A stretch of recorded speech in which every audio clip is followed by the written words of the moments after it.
పరిశుద్ధ నామమునకు మహిమ చెల్లును గాక. ప్రతినిత్యం ఇలా వాగ్దానం చూస్తూ మిమ్మల్ని మీరు బలపరుచుకుంటూ అనేకులకి వాగ్దానం షేర్ చేస్తున్నారు. ఖచ్చితంగా దేవుని కృప మీతో ఉంది. ధైర్యంగా ఉండండి. ఈ దినమందు దేవుడు మనకి ఇస్తున్న వాగ్దానం కీర్తన గ్రంథం 68వ కీర్తన 19వ వాక్యాన్ని ప్రభు మనకు వాగ్దానం ఇస్తున్నారు. ప్రభు స్తుతి నొందును గాక. అనుదినము ఆయన మా భారం భరించుచున్నాడు.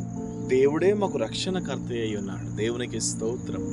ప్రతిరోజు కూడా మనిషి జీవితం అంటే ఉదయాన్నే లేవడం, పని చేసుకోవడం, జాబ్కి పోవడం, అక్కడ నుండి అలా ప్రయాణమై మళ్ళీ సాయంత్రం వరకు గడపడం, మళ్ళీ సాయంత్రం వచ్చేసరికి నిద్రపోవడం, ఇది అనుదిన లైఫ్ రొటీన్ కదా.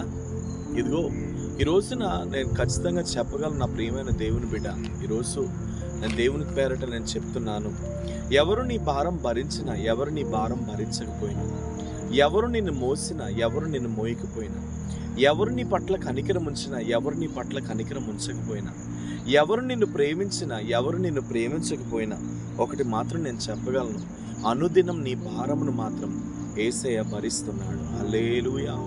యేసయ్య ఎప్పటికప్పుడు నీ భారాన్ని భరిస్తూనే ఉన్నాడు. నువ్వు ధైర్యం తెచ్చుకో, నువ్వు కృంగిపోవద్దు, ఏ విషయాన్ని బట్టి నువ్వు నలిగిపోవద్దు, ఏ విషయాన్ని బట్టి నువ్వు వేసారిపోవద్దు.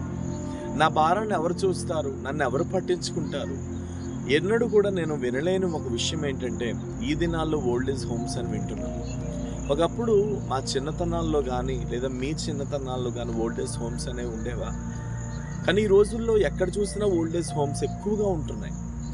ఆ హోమ్స్లోకి తీసుకెళ్ళి ఆ వృద్ధుల్ని చేర్చేయడం, ఆ పిల్లలకి ఆ తల్లిదండ్రులు భారంగా మారిపోవడం. కొద్దిమంది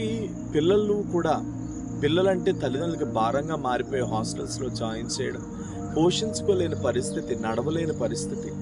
ఈ రోజుల్లో రెక్కాడితే కానీ, కష్టం పడితేనే కానీ ఆ రూపాయి రాని పరిస్థితి. ప్రతి మానవుడు ఎంతగానో కృంగిపోతున్నాడు. ఖర్చులు చూస్తే ఎక్కువైపోయాయి, సంపాదన చూస్తే తగ్గిపోయింది. ఏం చేయాలో అర్థం కాలేదు. ప్రతి క్షణం ఏదో ఒక కన్నీరు, ప్రతి క్షణం ఏదో ఒక వేదన మనిషిని వెంబడిస్తూనే ఉంది, వెంటాడుతూనే ఉంది. అయితే మీతో ఒక మాట ఈరోజు ప్రభు చెప్తున్నాడు, ఎవరు నీ భారం భరించినా భరించకపోయినా, ఎవరు నిన్ను పట్టించుకోకపోయినా, ఎవరు నీ కోసం ఆలోచించకపోయినా, ఎవరు నీ భారాన్ని మోసినా మోయకపోయినా మాత్రం నజరేయుడని యేసు మాత్రం ఎప్పటికప్పుడు నీ భారంను మోయడానికి సిద్ధంగా ఉన్నాడు. ఎన్నడూ కూడా నువ్వు అనుకోవద్దు, దేవుడు కూడా ఉంటే ఎందుకు ఇలా జరుగుతుంది, దేవుడు ఉంటే ఎందుకు అలా జరగాలి అనే మాటలు కూడా నీ నోటి నుండి రావద్దు. ఎందుకంటే ప్రతిదానికి సమయం ఉంది, ఒక టైం వస్తుంది. ఆ టైంలో దేవుడు చేయవలసిన అద్భుతాలని నీ జీవితంలో చేస్తాడు. కాబట్టి ధైర్యం తెచ్చుకో.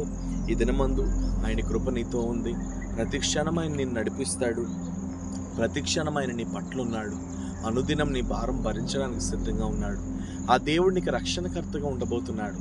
నువ్వెక్కడికి వెళ్ళినా ఒక బలమైన కాపుదల, నువ్వెక్కడికి వెళ్ళినా ఒక బలమైన తోడు, ఎక్కడికి వెళ్ళినా ఒక బలమైన నీడగా ఆయన నీ జీవితంలో ఉంటున్నాడు. కాబట్టి ధైర్యం తెచ్చుకో, దుఃఖపడొద్దు. జరగవలసిన కార్యాలన్నీ అతి త్వరలోనే జరుగుతాయి. ఎవరు నిన్ను మోస్తానన్నా మోయినన్నా, ఎవరు నిన్ను భరిస్తానన్నా భరించనన్నా, ఎవరు నీ పట్ల చూస్తానన్నా చూడనన్నా సరే, దేవుడు మాత్రం నిన్ను మోస్తానంటున్నాడు, నిన్ను చూస్తానంటున్నాడు, నిన్ను పట్టించుకుంటానంటున్నాడు. ధైర్యం తెచ్చుకో, నిబ్బరం కలిగి ఉండు, ముందుకు సాగిపో. ప్రేమ నమ్మకం కలిగిన తండ్రి, ఎంతమంది అయితే ఈ వాగ్దానం చూస్తూ, ఎవరు నన్ను భరించినా భరించకపోయినా, ఎవరు నన్ను మోసినా మోయకపోయినా, ఎవరు నన్ను పట్టించుకోకపోయినా, నా దేవుడు నన్ను పట్టించుకుంటాడు, నా దేవుడు నన్ను చూస్తాడు, నా దేవుడు నాకు అండగా ఉన్నాడు, నా దేవుడు నాకు కొండగా ఉన్నాడని ఎంతమంది అయితే ఈ వాగ్దానం చూస్తున్నవారు వారి జీవితాలను మీకు సమర్పించుకుంటున్నారు, వారి బ్రతుకులను మీకు సమర్పించుకుంటున్నారు. యేసు నామములో అట్టి వారి మీద నీ కృప బలముగా దిగునుగా కని ప్రార్థిస్తున్నాను.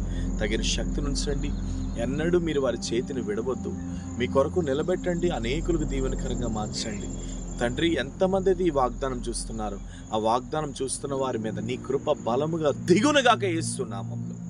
తగిన శక్తి చేత మీరు నింపి అనేకులకు దీవెనకరంగా మార్చమని, ఆశీర్వదించమని యేసు నామములో అడుగుచున్నాను తండ్రి. కాబట్టి ధైర్యం తెచ్చుకోండి. మీ భారం దేవుడు భరించబోతున్నాడు. ఆయన రక్షణకర్తగా మీ జీవితంలో ఉండబోతున్నాడు. ఎక్కడికి వెళ్ళినా జయం కలగబోతుంది. అవసరత ఉంటే కాంటాక్ట్ చేయండి. ఖచ్చితంగా మీ కొరకు మేము ప్రార్థన చేస్తాం. Praise lord.